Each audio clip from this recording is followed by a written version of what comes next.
നമസ്കാരം. കേരളത്തിലെ അമ്പലങ്ങൾക്കുള്ളിൽ നിന്ന് വേടൻ എന്ന കലാകാരനെ ഒഴിവാക്കണമെന്ന് RSS നേതാവ് ആവശ്യപ്പെട്ടതിന് പിന്നാലെ ഒരു ദൃശ്യം പുറത്തു വന്നിട്ടുണ്ട്. ആ ദൃശ്യം കാണിച്ചുകൊണ്ട് പറയാനുള്ളത് RSSകാരുടെ അട്ടിപ്പേർ അവകാശത്തിലല്ല കേരളത്തിലെ ക്ഷേത്രങ്ങൾ പ്രവർത്തിക്കുന്നതെന്നും ക്ഷേത്രങ്ങൾക്കകത്തുള്ളവരെല്ലാം RSSകാരല്ല എന്ന് വീണ്ടും അടിവരയിട്ട് പറയേണ്ടി വരുന്ന ഒരു സന്ദർഭം കൂടിയാണ്. കാര്യം നിങ്ങൾ എവിടെ ഒരാളെ മാറ്റി നിർത്തണമെന്ന് ആവശ്യപ്പെടുന്നു അവിടെ അവരെ കയറ്റി അവരെ സ്വീകരിച്ച് അതിന്റെ ഭാഗമാക്കുന്നതാണ് ഈ നാടിന്റെ സംസ്കാരമെന്ന് ആ ദൃശ്യം തെളിയിക്കുന്നുണ്ട്. ദേ നോക്കിയേ, ഏത് ക്ഷേത്രത്തിലാണെന്ന് അറിയില്ല, എന്നിരുന്നാലും ഇപ്പോൾ ആ ഒരു ദൃശ്യം സോഷ്യൽ മീഡിയയിൽ പ്രചരിക്കുന്നുണ്ട്. അമ്പലത്തിനകത്ത് കയറി ഒരു വിശ്വാസിയാണ് ആ വ്യക്തി എന്ന് പലപ്പോഴും അദ്ദേഹം ഓരോ സ്റ്റേജ് പെർഫോമൻസിന് കയറി പോകുമ്പോൾ തോന്നിയിട്ടുണ്ട്. കാര്യം തൊട്ട് തൊഴുതിട്ടും ഓരോ അവാർഡോ അല്ലെങ്കിൽ അനുമോദനങ്ങളോ കിട്ടുമ്പോൾ അദ്ദേഹം അതിനെ തൊഴുത് സ്വയം ഒരു പ്രാർത്ഥന നടത്തുന്നത് പലപ്പോഴും കണ്ടിട്ടുണ്ട്. അതുപോലെ ഒരു ക്ഷേത്രത്തിനകത്ത് പോയിട്ട് അതിന്റെ ആചാരങ്ങൾക്കും ചിട്ടാവട്ടങ്ങൾക്കും അനുഷ്ഠാനങ്ങൾക്കും അനുസരിച്ച് പ്രവർത്തിക്കുന്ന അല്ലെങ്കിൽ വിധേയപ്പെടുന്ന വ്യക്തിയാണ് വേടനെന്ന് ആ ദൃശ്യം കൃത്യമായി തെളിയിക്കുന്നുണ്ട്. കണ്ടല്ലോ. അപ്പോ RSSകാർ ആരെയൊക്കെ ഉന്മൂലനം ചെയ്യാമെന്ന് ഇന്നത്തെ കാലഘട്ടത്തിൽ വിചാരിച്ചാൽ അതങ്ങോട്ട് നടക്കാൻ പോകുന്നില്ല. NK മധുവിന് ആ ദൃശ്യം ചിലപ്പോൾ വല്ലാത്ത പൊള്ളലുണ്ടാക്കും. കഴിഞ്ഞ ദിവസം ഇതിനെ സംബന്ധിച്ച് അദ്ദേഹം നടത്തിയ സ്റ്റേറ്റ്മെന്റിന് പിന്നാലെയാണ് ക്ഷേത്രങ്ങളിലൊക്കെ രാജകീയ സ്വീകരണം വേടന് ലഭിച്ചുകൊണ്ടിരിക്കുന്നത്. അദ്ദേഹത്തിന്റെ പരിപാടികളൊന്നും ക്ഷേത്രത്തിലെ നാലമ്പലങ്ങളിലേക്ക് പ്രവേശിപ്പിക്കരുത്. അദ്ദേഹം പറയുന്ന ആ രാഷ്ട്രീയം അത് നമ്മൾ ഒളിച്ചു കടത്തുന്ന രാഷ്ട്രീയത്തെ പൊളിക്കുന്നതാണ്. സവർണ രാഷ്ട്രീയത്തെ തിരിച്ചു കൊണ്ടുവന്ന് ഇവനെയൊക്കെ കുഴികൊത്തി കുമ്പിളിൽ കഞ്ഞി കൊടുക്കുന്ന കാലം നമുക്ക് തിരിച്ചു കൊണ്ടുവരണമെന്ന് RSSകാർ സ്വപ്നം കാണുന്നിടത്ത് ഈ സാധാരണക്കാരായിട്ടുള്ള പിന്നോക്കക്കാരായിട്ടുള്ള മനുഷ്യരുടെ അവരുടെ കലകളെ കഴിവുകളെ ഈ സമൂഹം ഇരു കൈയിൽ നീട്ടി സ്വീകരിക്കുമെന്നതിന്റെ തെളിവാണ് ആ ദൃശ്യം തെളിയിക്കുന്നത്. ഇതിനോടൊപ്പം തന്നെ ഈ RSS നേതാവിന്റെ പ്രതികരണത്തെ സംബന്ധിച്ച് ഇന്നിപ്പോൾ മാധ്യമങ്ങൾ വേടന്റെ പ്രതികരണം തേടിയിരുന്നു. അദ്ദേഹത്തിന് ആ ഒരു അഭിപ്രായം ഒരിക്കലും ഒരു പ്രകോപനം സൃഷ്ടിച്ചിട്ടില്ല. എത്രമാത്രം സരസമായ ഭാഷയിലാണ് അദ്ദേഹം മറുപടി പറഞ്ഞു എന്ന് കേൾക്കുമ്പോൾ സ്വാഭാവികമായിട്ടും ഇത്തരം ജൽപ്പനങ്ങൾ RSSകാരുടെ ഓരിയിടലിനൊന്നും ചെവി കൊടുക്കുന്ന പതിവില്ല എന്ന് അദ്ദേഹം പറയുന്നുണ്ട്. ഇപ്പോഴുണ്ടായിരിക്കുന്ന വിവാദങ്ങൾ പരിപാടികൾക്കൊക്കെ വലിയ തിരിച്ചടി നേരിട്ടിട്ടുണ്ടെങ്കിലും അതും കടന്നു പോകുന്ന ഒരു കാലം വരുമെന്നുള്ള ശുഭാപ്തി വിശ്വാസം അദ്ദേഹം പ്രകടിപ്പിക്കുമ്പോൾ വ്യക്തി എന്നുള്ള നിലയ്ക്ക് RSSകാരെക്കാളൊക്കെ എത്രമാത്രം ക്ലാരിറ്റിയുള്ള ശുദ്ധിയുള്ള വ്യക്തിയാണെന്ന് അദ്ദേഹം തെളിയിക്കപ്പെടുന്നുണ്ട്. RSS നേതാവേ പറഞ്ഞിരിക്കുന്നു വേടന്റെ പാട്ടുകൾ വിഘടനവാദം ഉണ്ടാക്കുന്ന പാട്ടുകളാണ്, അങ്ങനെ വല്ലതുമാണോ? പുള്ളിക്കാരൻ്റെ അഭിപ്രായം പറയാനുള്ള ഒരു കാര്യം കൂടിയാണല്ലോ. ഞാൻ സർവ്വജീവികൾക്കും സമത്വം വിചാരിക്കുന്ന അംബേദ്കർ പൊളിറ്റിക്സിലാണ് വിശ്വസിക്കുന്നത്. അപ്പോൾ ഇത് ഞാൻ മുന്നേ കേട്ടിട്ടുണ്ടല്ലോ, സൈന്യാണ് അറിയാലോ, മുന്നേ ഇത് കുറേ ആൾക്കാർ പറഞ്ഞിട്ടുണ്ടല്ലോ. പുതിയ കാര്യമല്ല, ഞാൻ ഭയങ്കര വിഘടനവാദിയാണെന്നാണ് മുന്നേ ആൾക്കാർ പറഞ്ഞുകൊണ്ടിരുന്നത്. അറിയാമ്പോൾ ആൾക്കാർ തീരുമാനിക്കട്ടെ.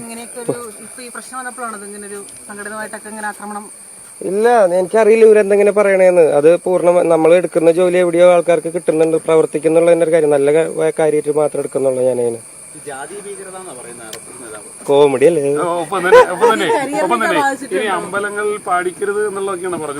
അമ്പലങ്ങളിൽ എനിക്ക് എന്തായാലും അമ്പലങ്ങളിൽ ഷോ കിട്ടും, ഞാൻ എന്തായാലും പോയി പാടുകയും ചെയ്യും. കൊറേ പേഴ്സണൽ പരിപാടികളിലേക്കും ബാധിച്ചിട്ടുണ്ട്. ഇപ്പൊ എന്താ ചെയ്യാ, നമ്മൾ എടുക്കണ പണിയുടെ ഭാഗമായി. അയ്യോ, അതങ്ങനെ പുറത്ത് പറയാൻ പറ്റുന്ന ഒരു കാര്യങ്ങൾ. കുറെ പ്രശ്നങ്ങൾ ഉണ്ടായിട്ടുണ്ട് ചേച്ചി. അപ്പൊ നമുക്കൊന്നും ചെയ്യാൻ പറ്റില്ല. നമ്മളിത് സർവൈവ് ചെയ്ത് കടന്നു പോവാന്നുള്ളതാണ് ഇപ്പൊ ചെയ്യാനുള്ള കാര്യങ്ങൾ. ധൈര്യമായിട്ട് ഇരിക്കാൻ പറ്റുമെന്ന് നോക്കലാണ് കാര്യങ്ങൾ. ഉണ്ട് ഒരുപാട് കാര്യങ്ങൾ ഉണ്ടായിട്ടുണ്ട്. ആൾക്കാർക്കൊക്കെ ഒരു പേടിയൊക്കെ ആയ മാതിരിയാണ്. നമ്മളതിനെ എന്താ ചെയ്യാ. ഇതൊരു സമയമാണല്ലോ, ഈ സമയം കഴിഞ്ഞ് പോവാത്, അത്രേ ഉള്ളൂ. വേറെ ടെൻഷനൊന്നുമില്ല. പോയിട്ട് വരാം ചേട്ടാ, പോയിട്ട് വരാം. ഞാനൊന്ന് ഓടി പോയിട്ട് വരാം, പണിയുണ്ട്.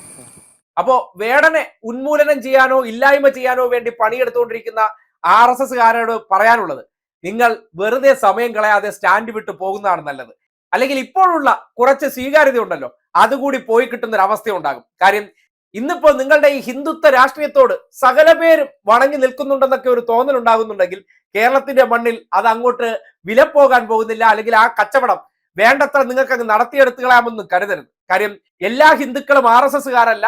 ഹിന്ദുക്കളായിട്ടുള്ളവരിൽ കുറച്ച് RSSകാർ ഉണ്ടെന്ന് കരുതി ഈ നാട്ടിലെ സകലമാന പേരും ആ ആശയത്തോട് യോജിക്കുന്നവരല്ല. ഈ നാട്ടിൽ കലയ്ക്കും രാഷ്ട്രീയത്തിനും പറയുന്ന ആശയങ്ങൾക്കെല്ലാം അതിൽ കഴമ്പുണ്ടെങ്കിൽ അതിന് പിന്തുണ കൊടുക്കുന്ന മനോഭാവങ്ങളുണ്ട്. പറയുന്നത് ശരിയാണെങ്കിൽ അല്ലെങ്കിൽ ഉന്നയിക്കുന്ന രാഷ്ട്രീയത്തിൽ തെളിമയുണ്ടെങ്കിൽ അതിനു പിന്നിൽ ജനം അണിനിരക്കും. അവിടെ നിങ്ങൾ ലഹരി കൊണ്ടുവന്ന് കുത്തി നിറയ്ക്കും. അവിടെ നിങ്ങൾ വ്യക്തിയുടെ ചില പോരായ്മകളെ ഉയർത്തിക്കാട്ടിക്കൊണ്ടും നിറത്തെ ഉയർത്തിക്കാട്ടിക്കൊണ്ടും അദ്ദേഹത്തിന്റെ ജീവിതശൈലി വളർന്നു വന്ന സാഹചര്യമൊക്കെ ഉയർത്തിക്കാട്ടിക്കൊണ്ട് റദ്ദാക്കാൻ ശ്രമിച്ചാൽ അതൊന്നും വിലപ്പോകാൻ പോകുന്നില്ല. അതുകൊണ്ടാണ് നിങ്ങളെ കൂടി ഞെട്ടിക്കുന്ന രീതിയിൽ ക്ഷേത്രങ്ങൾക്കകത്ത് കയറി അദ്ദേഹത്തിന് ചന്ദനം ചാർത്തി കൊടുക്കുകയാണ്. ചിലർക്ക് അയിത്തമാണല്ലോ, ഇപ്പോഴും അങ്ങോട്ട് ഉൾക്കൊള്ളാൻ പറ്റുന്നില്ലല്ലോ. അങ്ങനെയുള്ള വിഭാഗക്കാരുടെ നെറ്റിയിൽ ചന്ദനം തൊട്ടുകൊടുക്കുന്ന ക്ഷേത്രത്തിൽ പ്രവർത്തിക്കുന്ന ആൾക്കാർ ഈ നാട്ടിലുണ്ട് എന്നതിന്റെ തെളിവാണ്.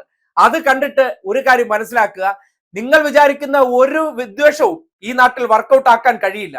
കാര്യം ഈ നാട്ടിൽ പ്രതിരോധം തീർക്കാനും നിങ്ങൾ ആക്രമിക്കാൻ വേണ്ടി ആരെയാണോ കോൺട്രൈസ് ചെയ്യുന്നത് അവരുടെ പിന്നിൽ അണിനിരക്കാനും ആൾക്കാരുണ്ട്. അതുകൊണ്ട് വേടനെ നിങ്ങൾ ഇപ്പോഴത്തെ സന്ദർഭത്തിൽ വലിയ പ്രചരണവും ലഹരിയൊക്കെ എടുത്ത് ഉയർത്തിക്കാട്ടി ഒന്ന് പിന്നോട്ട് വലിച്ചാലും അതിനേക്കാൾ ഇരട്ടി മടങ്ങ് ദൂരത്തിൽ അദ്ദേഹം വീണ്ടും കുതിച്ചുയരാൻ പോകുന്ന സാഹചര്യമാണ് വന്നു ചേരാൻ പോകുന്നത്. എവിടെയൊക്കെ നിങ്ങൾ മാറ്റി നിർത്താൻ ശ്രമിക്കുന്നോ അവിടെയൊക്കെ വളരെ ശക്തമായി തന്നെ പ്രവേശിക്കാനും എവിടെയൊക്കെ നിങ്ങൾ അയാളുടെ പരിപാടി വേണ്ടെന്ന് വെക്കുന്നോ ബാക്കിയുള്ള ഇടങ്ങളിലെല്ലാം ആ പരിപാടി കൊണ്ട് പൂത്തുലയുന്ന സാഹചര്യം ഉണ്ടാകുമെന്ന് ഈ ഒരു സന്ദർഭം മുൻനിർത്തിക്കൊണ്ട് ഈ നാട്ടിലെ ഏറ്റവും വലിയ വിദ്വേഷക്കാരും ഈ നാട്ടിന്റെ സമാധാനത്തിന്റെ ഏറ്റവും വലിയ വില്ലന്മാരായിട്ടുള്ള വിഷങ്ങൾക്കും ഈ നാട്ടിലെ കലാകാരന്മാരെ രാഷ്ട്രീയത്തെ ഒന്നും നശിപ്പിക്കാൻ നിങ്ങൾക്ക് ശേഷിയില്ല, ത്രാണിയില്ല. നിങ്ങൾ ഉയർത്തുന്ന ആശയങ്ങൾ വെച്ചിട്ട് ഇവിടെ ഒരു ചുക്കും നടക്കാൻ പോകുന്നില്ല എന്നുള്ള യാഥാർത്ഥ്യമാണ് ആ ദൃശ്യം തെളിയിച്ചു തരുന്നത്.